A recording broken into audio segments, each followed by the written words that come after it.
Hello students, welcome back to study with Deep YouTube channel. And आज के इस video में हम लोग एनसीईआरटी क्लास 6 क्यूरियोसिटी बुक के 4th चैप्टर एक्सप्लोरिंग मैग्नेट्स के सारे क्वेश्चन आंसर्स को करने वाले हैं। बच्चों, आपको इस बुक में जितने भी क्वेश्चन आंसर्स दिए गए हैं उन सभी का सॉल्यूशन आज के इस वीडियो में हम लोग करने वाले हैं। तो आप लोग वीडियो को लाइक कर दीजिए और अगर आप हमारे चैनल पर नए हैं तो चैनल को सब्सक्राइब करके बेल आइकन को प्रेस करके और पे प्रेस कर लीजिए। नीचे डिस्क्रिप्शन पर आप लोग को और भी सब्जेक्ट के प्लेलिस्ट का लिंक दिया गया है, तो किसी भी दूसरे सब्जेक्ट के वीडियो के लिए आप लोग चैनल के प्लेलिस्ट सेक्शन में जा सकते हैं। साथ ही नीचे डिस्क्रिप्शन पर आप लोग को इस चैप्टर के एक्सप्लेनेशन वीडियो का भी लिंक दिया गया है, तो अगर आप इस चैप्टर को समझना चाहते हैं तो आप लोग वहां पर से जाकर के समझ सकते हैं। आज के इस वीडियो में हम इस चैप्टर के सारे क्वेश्चन आंसर्स को करने वाले हैं, तो चलिए शुरू करते हैं। सबसे पहले आता है फिल इन द ब्लैंक्स, जिसमें पहला क्वेश्चन बोला गया है unlike poles of two magnets dash each other whereas like poles dash each other. तो इसका आंसर क्या हो जाएगा? पहला वाला गैप में भराएगा अट्रैक्ट और दूसरे वाले गैप में भराएगा रिपेल। तो इसका मतलब क्या हो गया कि जो अनलाइक पोल्स होते हैं मैग्नेट के वो एक दूसरे को आकर्षित करते हैं, वहीं पे जो लाइक पोल्स होते हैं वो एक दूसरे को रिपेल करते हैं। मतलब अगर हम लोग साउथ साउथ को एक जगह लाएंगे तो आपस में रिपेल करेंगे, वहीं अगर हम लोग नॉर्थ साउथ को एक जगह लाएंगे तो आपस में अट्रैक्ट करेंगे। Second question, the materials that are attracted towards a magnet are called, यानी कि ऐसे मटेरियल्स जो कि मैग्नेट की तरफ आकर्षित होते हैं इन्हें क्या बोलते हैं? इन्हें बोलते हैं magnetic materials. Third question, the needle of magnetic compass rest along the dash direction, यानी कि मैग्नेटिक कंपास का जो नीडल है वो हमेशा किस डायरेक्शन में रहता है? वो हमेशा नॉर्थ साउथ डायरेक्शन में रहता है। Fourth question, a magnet always has dash poles, यानी कि मैग्नेट के हमेशा कितने पोल्स होते हैं? तो मैग्नेट के हमेशा 2 पोल्स होते हैं, तो क्या भर देंगे? 2। सेकेंड क्वेश्चन है state whether the following statements are true और फॉल्स, यानी यहाँ पे आपको कुछ स्टेटमेंट्स दिए गए हैं, ये स्टेटमेंट सही है या फिर गलत, ये आपको बताना है। जैसे पहला है a magnet can be broken into pieces to obtain a single pole, मतलब एक मैग्नेट को हम लोग तोड़ करके एक सिंगल पोल प्राप्त कर सकते हैं। तो इसका आंसर हो जाएगा फॉल्स, क्योंकि ऐसा नहीं किया जा सकता है। किसी भी मैग्नेट को अगर हम लोग तोड़ते जाएंगे तो हमेशा उसके 2 पोल्स ही हम लोग को मिलेंगे, एक नॉर्थ और एक साउथ। सेकेंड है similar poles of magnet repel each other, मतलब कि जो एक जैसे पोल्स होते हैं मैग्नेट के आपस में रिपेल करते हैं। जैसे अगर हम लोग नॉर्थ नॉर्थ को पास लाएंगे या फिर साउथ साउथ को पास लाएंगे तो वे एक दूसरे से दूर जाने की कोशिश करेंगे। किसी मैग्नेट का मान लीजिए हम लोग नॉर्थ लेके आ रहे हैं और एक और मैग्नेट ले लिए जिसका नॉर्थ हम लोग उसके पास ला रहे हैं, तो वो दोनों आपस में दूर जाएंगे, जिसका आंसर हो जाएगा ट्रू। हाँ, वो दोनों आपस में दूर जाएंगे। Iron filings mostly stick in the middle of bar magnet when it is brought near them, मतलब कि बार मैग्नेट के पास अगर हम लोग आयरन फिलिंग्स को लाते हैं तो हम लोग ये देखते हैं कि ज्यादातर जो आयरन फिलिंग्स है वो बार मैग्नेट के बीच में चिपक रहा है। तो इसका आंसर क्या हो जाएगा? फॉल्स, क्योंकि ऐसा नहीं होता है। हम लोग ये देखते हैं कि बार मैग्नेट के साइड में, यानी कि जो पोल्स वाले एंड्स है वहां पर जाकर के आयरन फिलिंग्स ज्यादा चिपकते हैं। Fourth question, if freely suspended bar magnet always aligns in north south direction, एक फ्रीली सस्पेंडेड, अगर हम लोग थ्रेड की सहायता से एक मैग्नेट को ऐसे ही लटका करके छोड़ देंगे तो वो हमेशा किस डायरेक्शन में जाएगा? नॉर्थ साउथ डायरेक्शन में। तो ये यहाँ पे हो जाएगा ट्रू, यस, वो हमेशा नॉर्थ साउथ डायरेक्शन में जाता हुआ दिखता है, उसी में हमेशा रेस्ट करता हुआ दिखता है। अब देखते हैं थर्ड क्वेश्चन। थर्ड क्वेश्चन में बोला गया है column 1 shows different positions in which one pole of a magnet is placed near that of the other, column 2 indicate the resulting interaction between them for different situations, fill in the blanks. देखिए यहाँ पे इस question में क्या किया गया है ना कि कॉलम 1 में आप लोगों को 2 मैग्नेट के अलग अलग पोजीशंस दिए गए हैं, मतलब अलग अलग पोल्स को सामने ला करके आपको दिया गया है, एंड उससे क्या रिजल्टेंट आएगा वो चीज आप लोग को बताना है कॉलम 2 में। और कहीं कहीं ऐसा भी दिया गया है कि कॉलम 2 का रिजल्टेंट दिया गया है, उससे क्या पॉसिबिलिटी हो सकती है, वो चीज आप लोगों को कॉलम 1 में लिखना है। जैसे कि पहला क्वेश्चन दिया गया है कि अगर हम लोग नॉर्थ नॉर्थ को पास लाएंगे तो क्या होगा?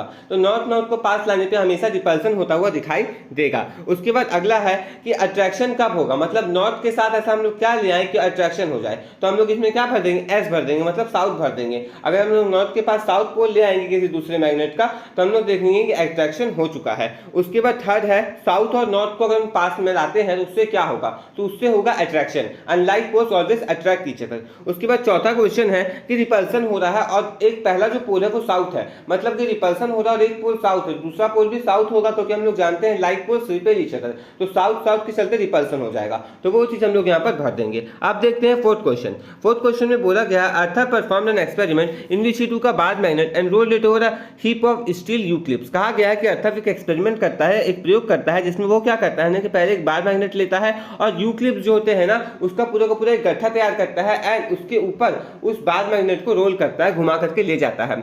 According to you which of the options in table 4.3 is likely to be his observation, मतलब कि आपके हिसाब से उसे क्या दिखेगा। टेबल 4.3 आपको 4 ऑप्शंस दिए गए हैं, तो उन चारों ऑप्शंस में से कौन सा ऑप्शन मेनली उसको दिखने वाला है, ज्यादातर उसे दिखने वाला है इस पूरे एक्सपेरिमेंट। तो यहाँ पे ऑप्शंस में जो दिया गया है पहले वो समझ लीजिएगा। ऑप्शन में आपको ये दिया गया है ना कि कितने ज्यादा पिंस अट्रैक्ट होंगे मैग्नेट के अलग अलग पोजीशंस में। जैसे कि पहले वाले में दिया गया है पोजीशन ए में 10 मैग्नेट अट्रैक्ट होंगे, तो पोजीशन ए कौन सा है, पोजीशन ए मैग्नेट का नॉर्थ पोल है। पोजीशन बी क्या है, मैग्नेट का मिडिल पोजीशन है। और पोजीशन सी क्या है, मैग्नेट का साउथ पोल है। तो बस वही चीज आप लोग यहाँ पे देख सकते हैं। तो पोजीशन ए में 10 पिंस अट्रैक्ट हो रहे हैं, पोजीशन बी में 2 पिंस और पोजीशन सी में 10 पिंस अट्रैक्ट हो रहे हैं। ठीक है, ऑप्शन 2 में क्या बोला गया है, पोजीशन ए में 10 पिंस, पोजीशन बी में 10 पिंस और पोजीशन सी में 2 पिंस। तो हम लोग एक चीज तो अच्छे तरीके से जानते हैं कि किसी भी बार मैग्नेट में हम लोग देखते हैं कि इंड्स वाले जो हिस्से होते हैं, जो पोल्स वाले हिस्से होते हैं, जो मैग्नेट के इंड्स होते हैं, वहां पर ज्यादा से ज्यादा चीजें अट्रैक्ट होती है, चाहे हम लोग आयरन फिलिंग्स की बात करें या फिर हम लोग वहां पे क्लिप्स की बात करें।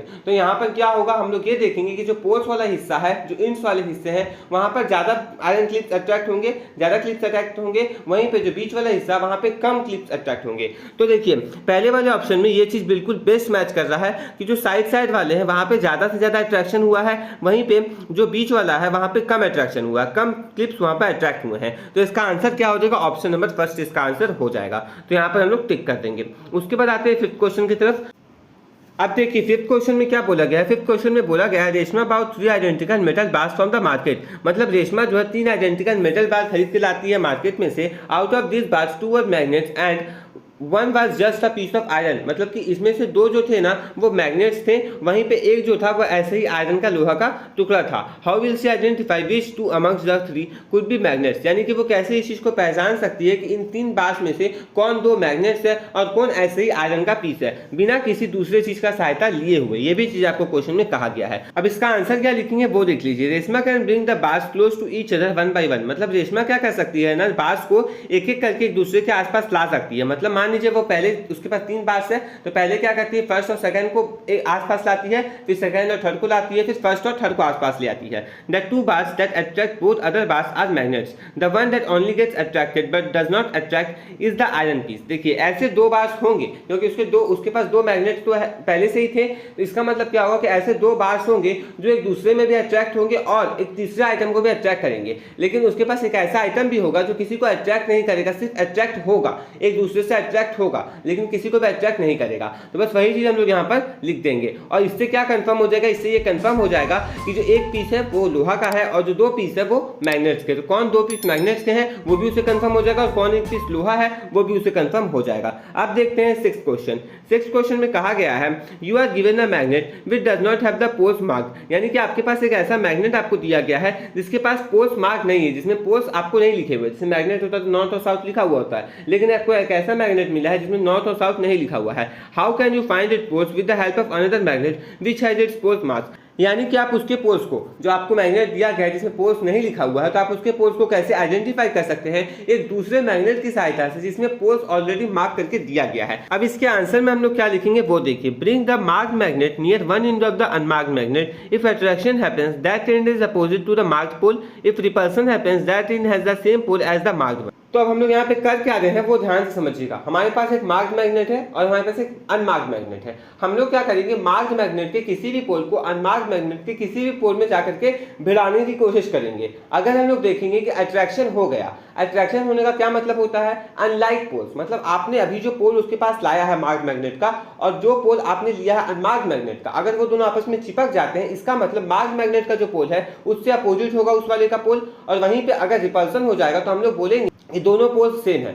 फॉर एग्जाम्पल आप क्या करते हैं, मार्क्ड मैग्नेट का जो साउथ पोल है वो लेकर के जाते हैं अनमार्क्ड मैग्नेट के किसी भी पोल के पास, तो अगर वो साउथ जाकर के दूसरे वाले मैग्नेट में चिपक जाएगा तो हम लोग बोलेंगे कि दूसरे वाले मैग्नेट का वो जो पोल है वो नॉर्थ है, अगर वो नॉर्थ है तो उसका अपोजिट क्या हो जाएगा, साउथ हो जाएगा। तो यहाँ पर से ये चीज आप लोग कंफर्म कर सकते हैं एंड दूसरे वाले मैग्नेट के दोनों पोल्स को आप लोग आइडेंटिफाई कर सकते हैं। आगे चलते हैं 7th क्वेश्चन की तरफ। A bar magnet has no markings to indicate its pole, यानी कहा गया है फिर से वही चीज कि एक बार मैग्नेट में कोई भी मार्किंग नहीं है यानी उसका पोल जो है वो पता नहीं चल रहा है। How would you find out near which end is, north pole located without using another magnet. कहा गया है कि आप लोग इस चीज को कैसे खोज सकते हैं कि कौन सा हिस्सा जो है, कौन सा छोर जो है वो नॉर्थ पोल वाला छोर है बिना किसी दूसरे मैग्नेट की सहायता से। अभी पिछले क्वेश्चन में हम लोगों ने क्या किया, दूसरे मैग्नेट की सहायता से पता किया कि कौन नॉर्थ पोल है दूसरे वाले मैग्नेट का और कौन साउथ पोल है। लेकिन अब हमारे पास वो आजादी नहीं है, हम लोग वो चीज नहीं कर सकते कि एक दूसरा मैग्नेट ले आए और उससे पता कर लिए। तो इसका आंसर जो है थोड़ा सा डिफरेंट होगा। इसका आंसर देखिए, मैंने bar magnet is suspended freely it always rest in north south direction. देखिए जब भी एक बार मैग्नेट को हम लोग ऐसे ही छोड़ देते हैं लटका करके थ्रेड की सहायता से, तो वो हमेशा नॉर्थ साउथ डायरेक्शन में खुद को अलाइन कर लेता है। So suspend the bar magnet freely using a thread from its centre. अब आपको क्या करना है, इसी काम को आपको करना है। आपको ना क्या करना है कि एक मैग्नेट को सस्पेंड कर देना है, लटका देना है थ्रेड की सहायता से, उसके सेंटर में आपको धागा बांधना है एंड उसको लटका देना है। Let it comes to rest. अब उसको रेस्ट में आने दीजिएगा, उसको रुकने दीजिएगा।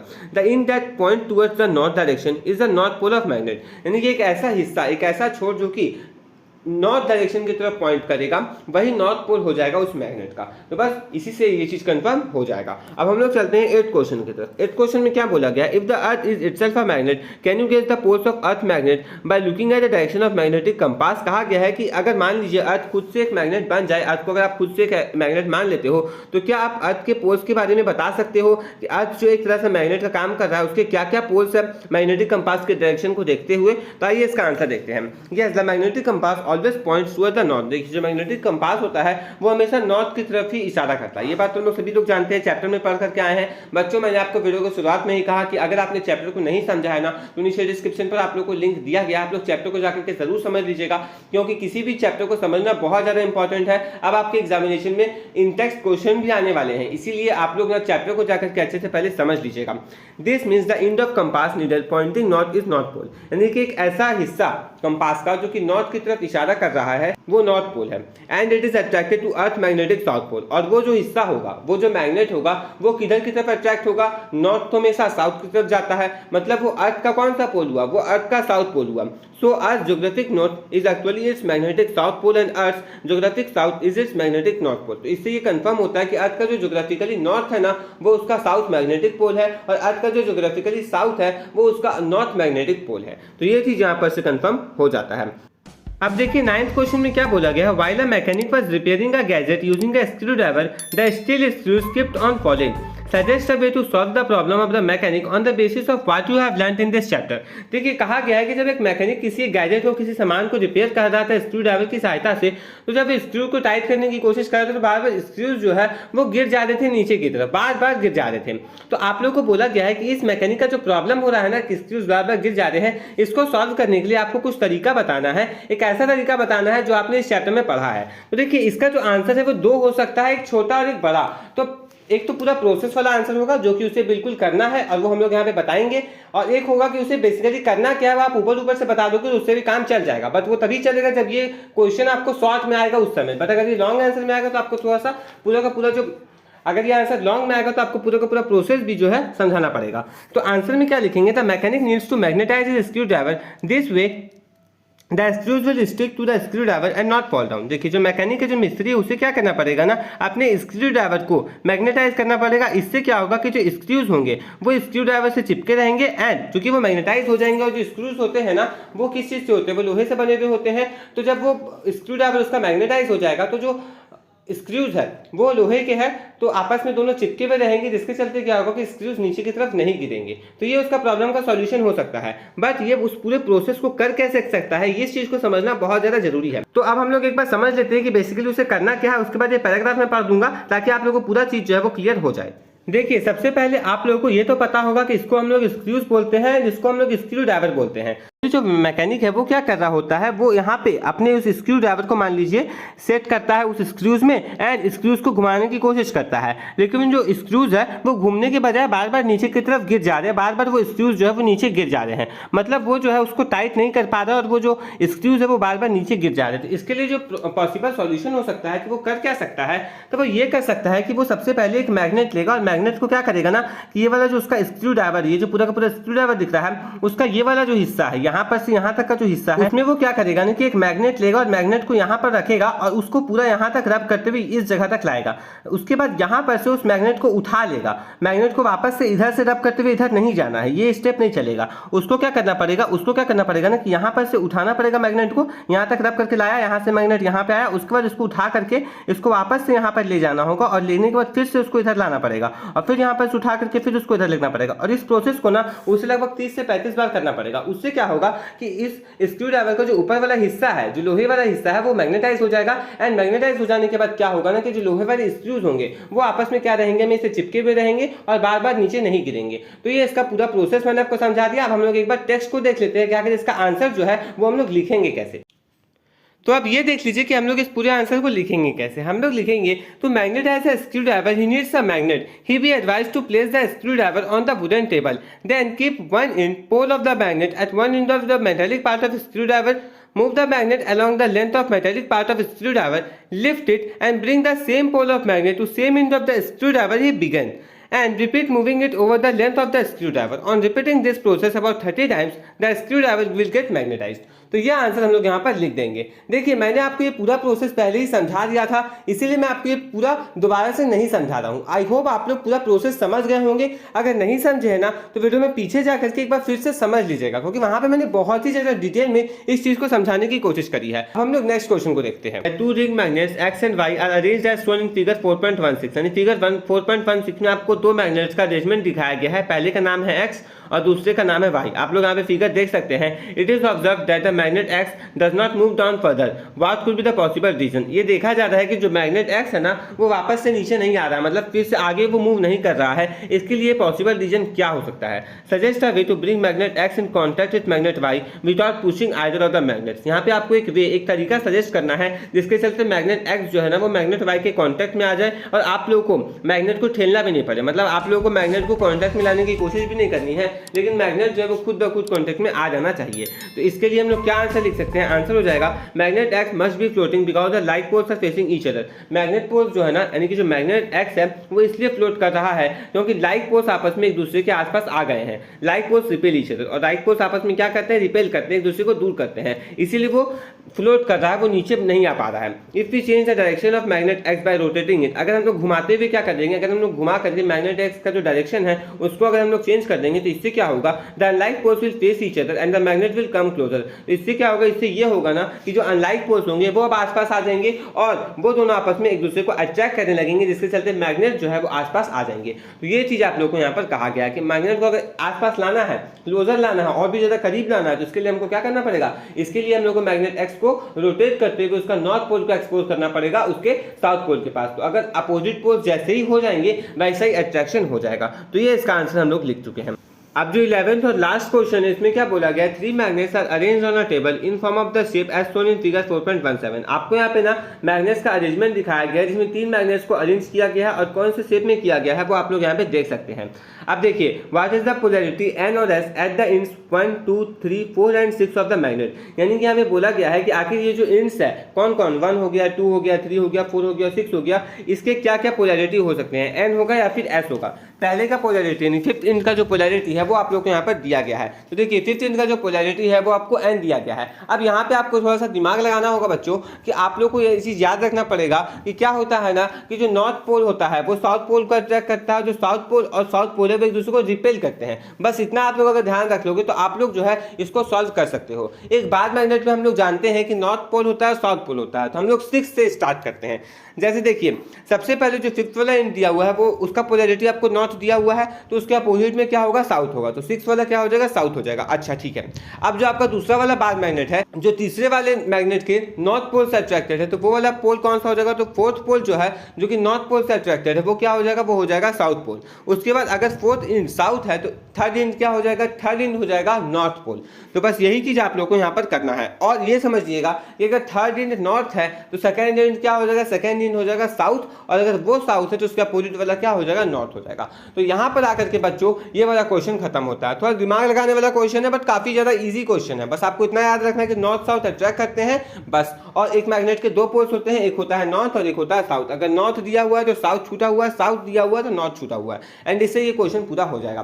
तो बच्चों यहाँ पर ये सॉल्यूशन वीडियो कंप्लीट होता है। आज के इस वीडियो में मैंने आपको सारे क्वेश्चंस करवा दिए हैं जो भी आपको एनसीईआरटी बुक्स के पीछे दिए गए थे। आई होप कि आपको ये वीडियो अच्छा लगा होगा। मैंने सारे क्वेश्चंस आपको एक्सप्लेन भी किए हैं। अगर आपको बच्चों ये वीडियो अच्छा लगा ना तो इस वीडियो को लाइक कर दीजिए, और अगर आप हमारे चैनल पर नए हैं तो चैनल को सब्सक्राइब करके बेल आइकन को प्रेस करके ऑल पे प्रेस कर लीजिए। और जैसा कि मैंने आपको वीडियो को शुरुआत में ही कहा था कि किसी भी दूसरे सब्जेक्ट के वीडियो के लिए आप लोग चैनल के प्लेलिस्ट सेक्शन में जा सकते हैं। नीचे डिस्क्रिप्शन पर आप लोगों को सारे सब्जेक्ट के प्लेलिस्ट का लिंक दिया गया है। तो मिलते हैं नेक्स्ट वीडियो में किसी नए एक्सप्लेनेशन या सॉल्यूशन के साथ। Thanks for watching. जय हिंद, जय भारत।